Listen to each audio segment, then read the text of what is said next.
that God's plan is one man, one wife, which is fine. I agree. My my grandfather had, I can't remember, maybe over 10, right? If you didn't have 10, maybe my mother would not have been born, right? Some of us are products of polygamy, right? But that man managed his home so well.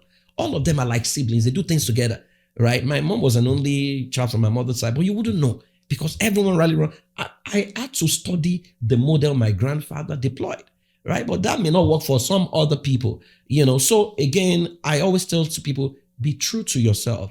So don't say if it's what you want, if it's your choice, understand that it's your choice. Don't say because you're an African, that's why, But yeah, we know historically, a lot of Africans have, not even Africans, if you check the history of marriage, actually, which I've studied, from the Stone Age to the Roman Empire. In the Roman Empire era or the Renaissance era, marriage was never about love for many of them.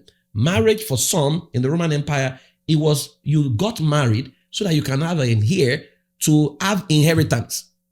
So it wasn't about I love you, I love you. The I love you started in 1800 when the Greek poets started writing romantic stuff, and then women liberation started. That was when the people now started doing the proposal thing. But before then, check history. It was you go and meet this person. I want you. You have no say. I'm going to be your husband. And then people got married and they had children because they needed workforce, basically. So if we don't understand history, we won't appreciate where we're at.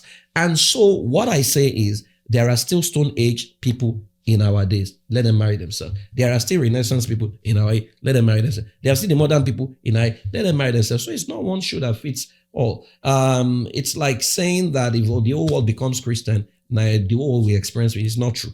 Right, because even in Christian association, there's no peace, right?